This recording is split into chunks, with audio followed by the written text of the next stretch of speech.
Dear students and viewers, welcome to Novel Classroom. আজকে আমরা HS grammar 2015 সালের উচ্চ মাধ্যমিক পরীক্ষার যে গ্রামার সেটা আমরা ডিসকাস করব, আনসারগুলো আমরা আলোচনা করব। West Bengal council of higher secondary education, এই কাউন্সিলের আন্ডারে যে সকল ছাত্রছাত্রী তোমরা পরীক্ষা দিচ্ছ, তোমাদের জন্য এই গ্রামার সলভ করা হলো।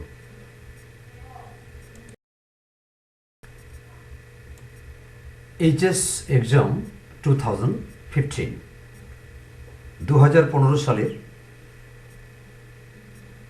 প্রশ্নে 4 নম্বর থেকে গ্রামারটা শুরু হয়েছে। Question number 4, A, do as directed.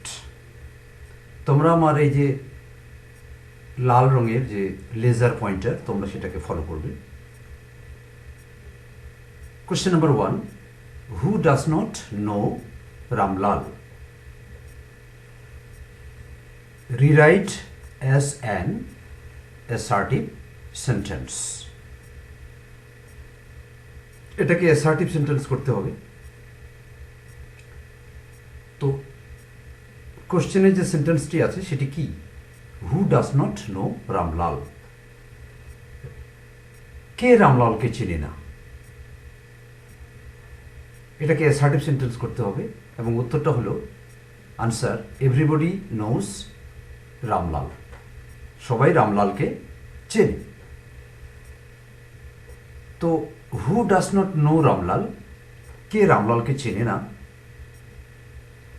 এই যে সেন্টেন্সটা তোমরা একটু লক্ষ্য করো, এটা প্রশ্নবোধক কোশ্চেন, তার পাশাপাশি নেগেটিভ নট। তোমরা মাথায় রাখবে এটা, যে কোশ্চেন এবং নেগেটিভ দুটো যদি একসাথে থাকে, আমরা যদি প্রশ্ন নাবাচক প্রশ্নবোধক করি,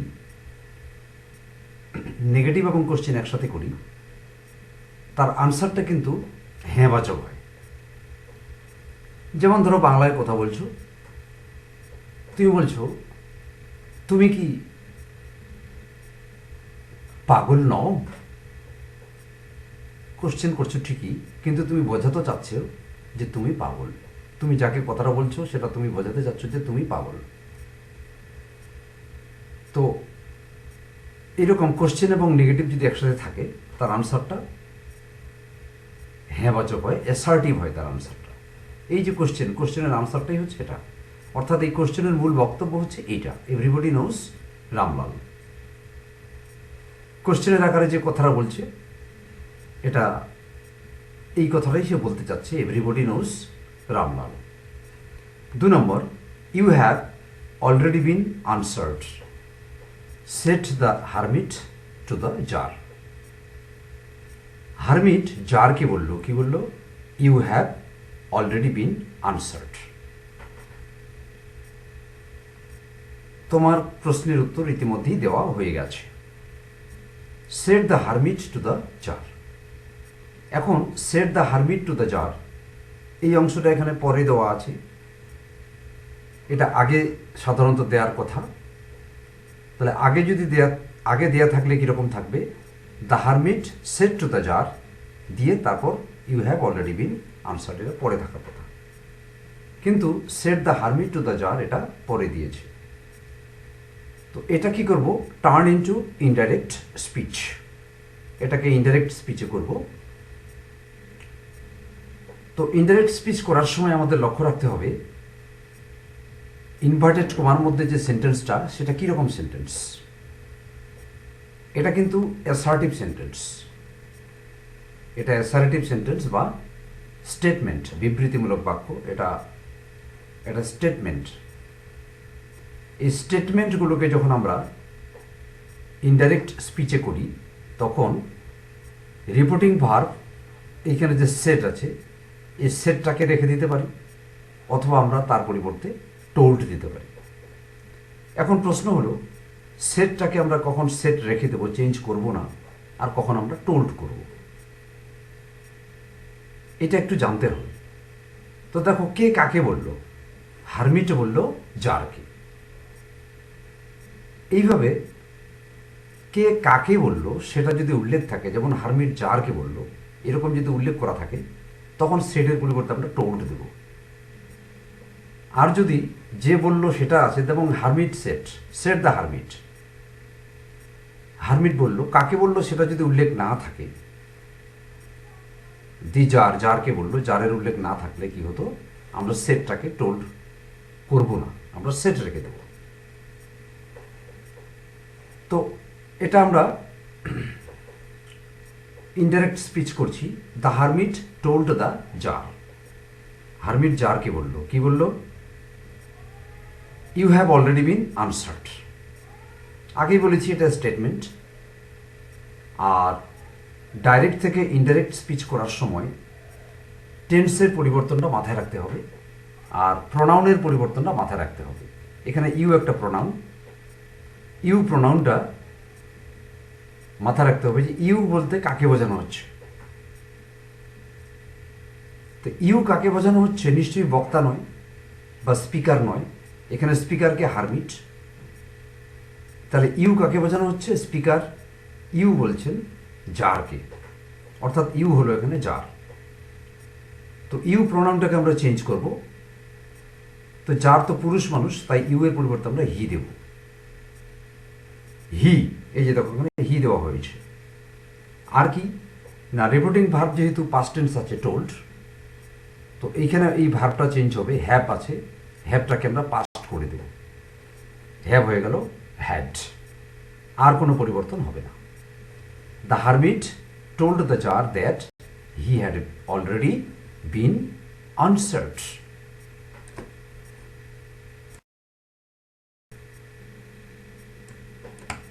Question number 3. I wanted a pair of blue suede shoes.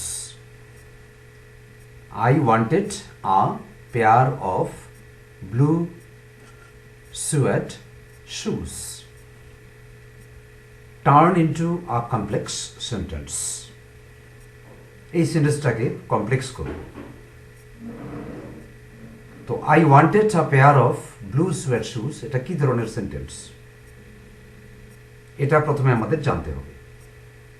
এটি হলো একটি সিম্পল সেন্টেন্স। তো তোমরা সিম্পল সেন্টেন্সটা কি করে চিনবে? একটি সেন্টেন্স সেটা সিম্পল না কমপ্লেক্স, সেটা জানার আগে দেখবে যে সেখানে মেইন ভার্বের সংখ্যা কটা, কটা মেইন ভার্ব সেখানে আছে। দেখো এখানে ওয়ান্টেড হলো মেইন ভার্ব, এই ওয়ান্টেডটা হলো এখানে মেইন ভার্ব, একটাই মেইন ভার্ব আছে, অতএব এটা সিম্পল সেন্টেন্স। এটাকে আমরা কমপ্লেক্স করব। কমপ্লেক্স মানে একটা সেন্টেন্সকে আমরা দুটো করব, কিন্তু তার সাথে একটা লিঙ্কার থাকবে। লিঙ্কার দিলেই সেটা ক্লজ হয়ে যাবে, এরকম করব। তো কি করে আরেকটা সেন্টেন্স তৈরি করব, দেখো ওখানে ব্লু সুয়েড শুজ। শুয়ের শুটা কিরকম না, ব্লু মানে নীল, নীল রং, আর সুয়েট মানে শুটা সুয়েট ম্যাটেরিয়াল দিয়ে তৈরি। এখন সুয়েটটা কি, ছোট বাচ্চা ছাগল আছে, সে বাচ্চা ছাগলের ইংলিশে যেটাকে কিডস বলা হয়, কিডের চামড়া বা ছোট ছাগলের চামড়ার যে দিয়ে তৈরি শু, সেটাকে বলা হচ্ছে সুয়েট। তাহলে ব্লু হচ্ছে কালার, সুয়েট হচ্ছে ম্যাটেরিয়াল। এই শুটা তৈরি হয়েছে এরকম নীল রঙের এবং সুয়েট ম্যাটেরিয়াল দিয়ে। তাহলে ব্লু কালার এবং সুয়েট ম্যাটেরিয়াল, এই দুটো ক্লু আমাদের রয়েছে। এই দুটো দিয়ে আমরা আরেকটা ক্লজ বা সেন্টেন্স আমরা তৈরি করতে পারবো শুটাকে ডিসক্রাইব করার জন্য, বর্ণনা করার জন্য। তাহলে I wanted a pair of blue suit shoes, আমি একজোড়া নীল সুয়েট শুজ চাই। বাংলায় ভাবো কেমন করে কমপ্লেক্স হবে, আমি একজোড়া জুতো চাই,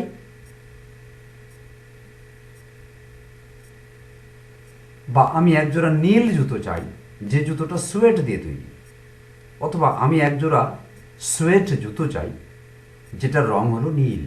এইভাবে ডেসক্রাইব বা বর্ণনা করার জন্য আমরা আরেকটা ক্লজ তৈরি করতে পারব। I wanted a pair of blue shoes that was made of sweat. এইভাবে আমরা করতে পারি, that was made of sweat মানে কিড স্কিন।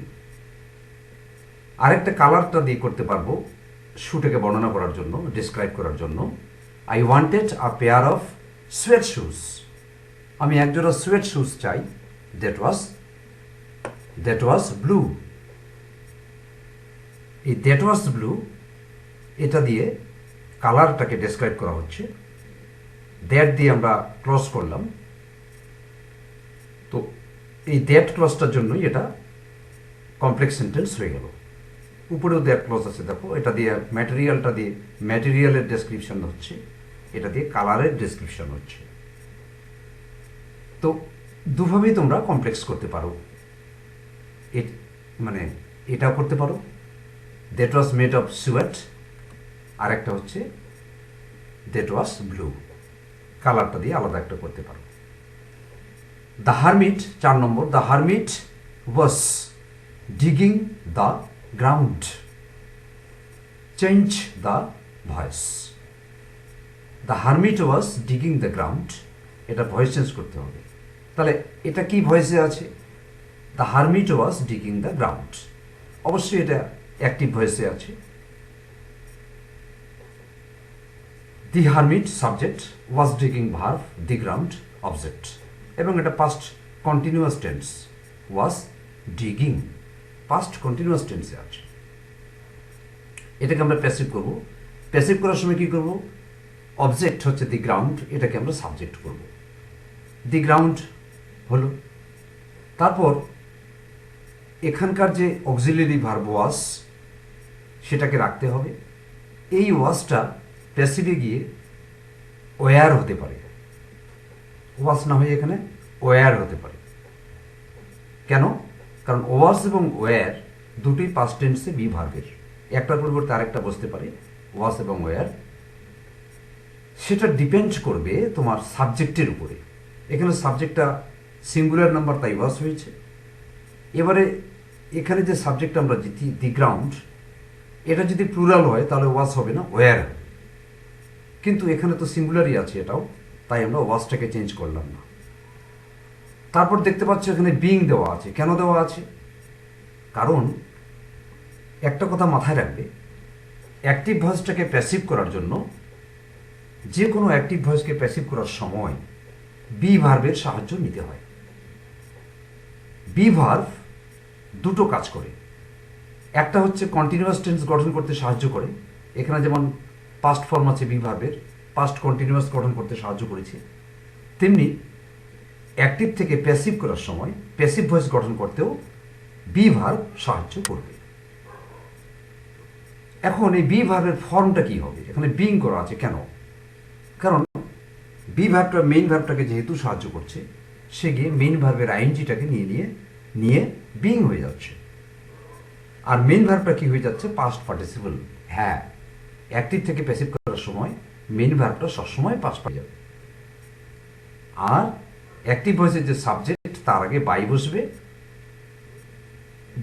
বসিয়ে এই সাবজেক্টটাকে অবজেক্ট করে দেওয়া হচ্ছে। তাহলে আনসারটা কি হলো? The ground was being dug by the hermit.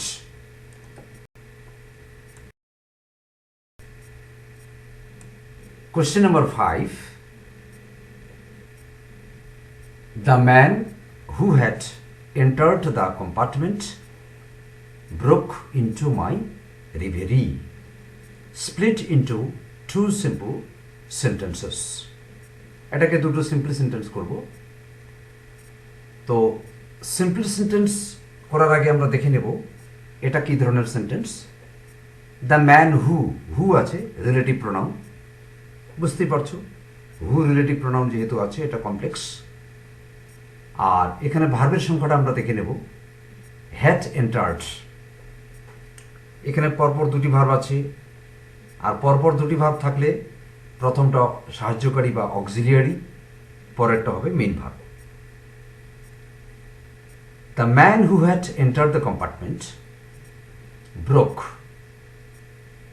Broke আরেকটি ভার্ব আছে, এটাও মেইন ভার্ব।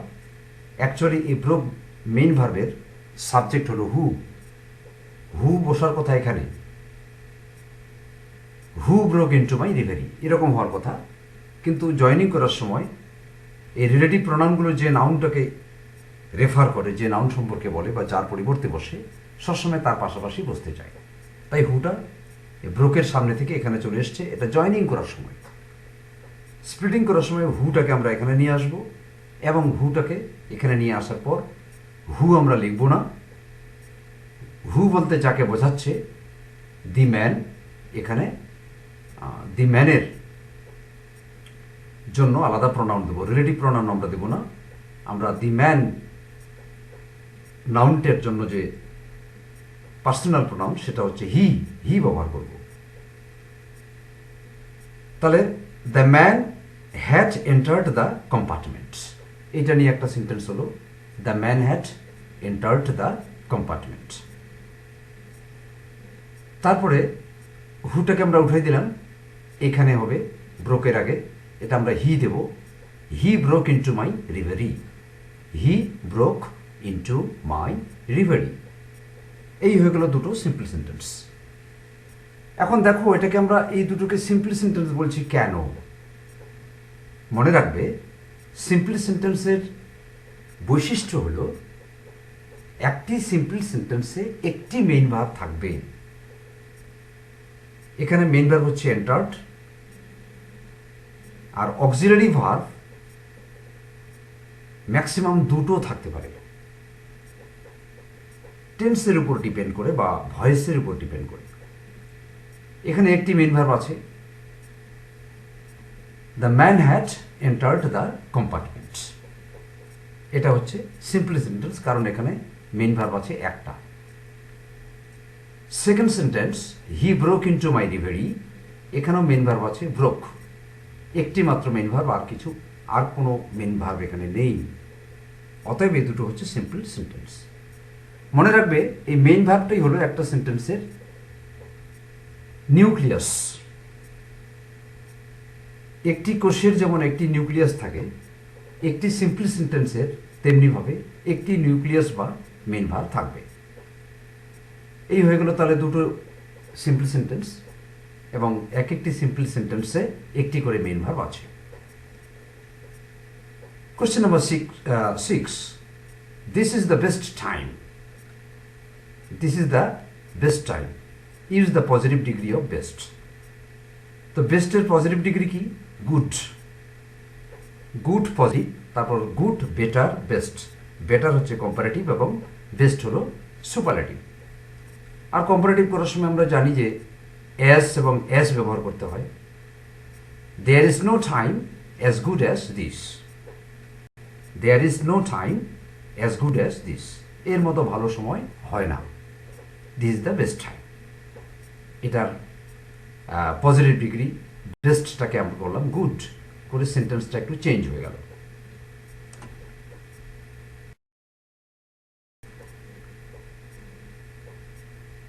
এবারে আমরা শূন্যস্থান পূরণ করব।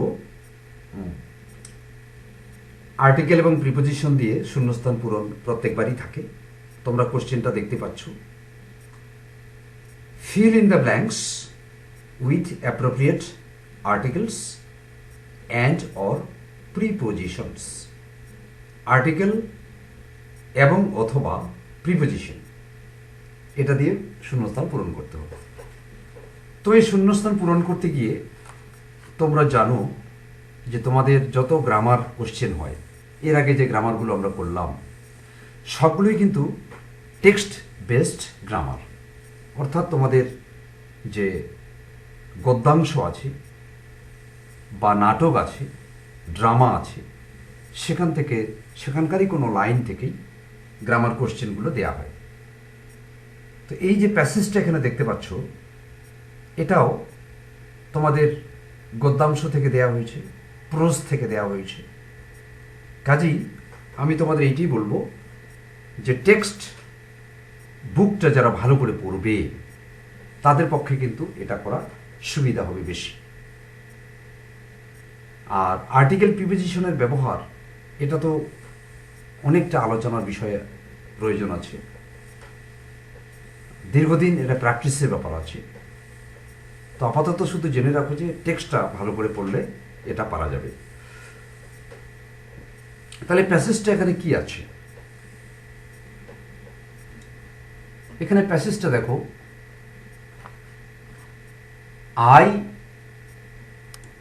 I have endeavored dash understand। এক নম্বরে I have endeavored dash understand। তো এক নম্বরে কি হবে? to understand dash fundamental truths। এখানে হবে দি, 2 নম্বরে দি দেওয়া আছে, the fundamental truths revealed dash me. 3 নম্বরে হবে to, revealed to me dash my father. 4 নম্বরে হবে by my father. And feel convinced that there exists dash divine power. 5 নম্বরে হবে এটার উচ্চারণ হবে আয়ের মতো, a divine power that can lift one up from confusion, misery, melancholy and failure and guide one dash. এখানে হবে to. 6 number one's true place. তাহলে পরপর যে 6টা এখানে আছে, 6টার উত্তর নিচে দেওয়া হলো। তো তোমরা টেক্সটগুলো ভালো করে পড়বে। এটাও টেক্সট থেকে, স্ট্রং রুটস থেকে নেওয়া হয়েছে। এটা এপিজে আব্দুল কালামের যে ছোটবেলা যে গল্পটা আছে সেখান থেকে নেওয়া হয়েছে। তো এই গেল আমাদের শূন্যস্থান পূরণ, আর্টিকেল এবং preposition. Last question, correct the mistake. এখানে মিস্টেক থাকবে, একটা ভুল দেওয়া থাকবে, সেটাকে কারেকশন করতে হবে। এই হচ্ছে লাস্ট কোশ্চেন। তো কি আছে কোশ্চেনে? কারেক্ট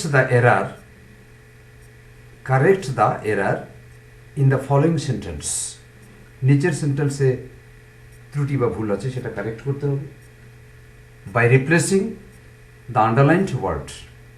এখানে যে ওয়ার্ডটা দাগ দেওয়া আছে, দেখো আন্ডারলাইন করা আছে, এটাকে কারেক্ট করতে হবে with the right one from the options given below. এবং নিচে যে অপশন আছে, এই অপশনগুলোতে 3টে ওয়ার্ড দেওয়া আছে। এখান থেকে রাইট ওয়ার্ড, সঠিক অপশনটা নিতে হবে, সঠিক ওয়ার্ডটাকে চুজ করতে হবে। চুজ করে এখানে যে আন্ডারলাইন করা ওয়ার্ডটা আছে এটাকে বাদ দিতে হবে, বাদ দিয়ে সেটাকে লিখতে হবে। It could be a dash game, fascinated game. Underline করা আছে fascinated. Guessing what went on out there. তো এই যে ফ্যাসিনেটেড, এটার পরিবর্তে কি দেব? ফ্যাসিনেটিং। তাহলে it could be a fascinating game gazing what went on out there. তাহলে আনসারটা হলো ফ্যাসিনেটিং। তাহলে ফ্যাসিনেটেডটাকে বাদ দিয়ে এখানে ফ্যাসিনেটিং ওয়ার্ডটা ঢুকিয়ে দিয়ে, এই অপশনটা ঢুকিয়ে দিয়ে সেন্টেন্সটাকে আমাদের লিখতে হবে। বা এইভাবে আনসার ফ্যাসিনেটিং করে দিতে পারো, এভাবেও আনসারটা করা যাবে। ফ্যাসিনেটিং গেম, আসলে ফ্যাসিনেটেড এটা পাস্ট পার্টিসিপল এবং ফ্যাসিনেটিং হচ্ছে প্রেজেন্ট পার্টিসিপল। এখানে পাস্ট পার্টিসিপলটা সঠিক অ্যাডজেক্টিভ নয়, ফ্যাসিনেটিং প্রেজেন্ট পার্টিসিপল এটাই সঠিক অ্যাডজেক্টিভ। কারণ পাস্ট পার্টিসিপল এবং প্রেজেন্ট পার্টিসিপল দুটোই অ্যাডজেক্টিভের মতো কাজ করে। তো পাস্ট পার্টিসিপল অ্যাডজেক্টিভটা আমরা কখন ব্যবহার করব? যখন কোনো কিছু একটা করা হয়ে গেছে। ফ্যাসিনেটেড গেম, যে গেমটা ফ্যাসিনেটেড করা হয়েছে। আর ফ্যাসিনেটিং গেম, যে গেমটা ফ্যাসিনেটিং। এখনও ফ্যাসিনেটিং। তো এখানে আমরা ফ্যাসিনেটিংটাকেই রাইট অপশন ধরছি। তো এই গেল 2015 সালের মোটামুটি গ্রামাটিক্যাল কোশ্চেন আমরা আলোচনা করলাম। এই যে লাইনটি আছে এই লাইনটিও কিন্তু তোমাদের টেক্সট বুক থেকে দেওয়া, কাজের টেক্সটটা তোমরা ভালো করে পড়বে।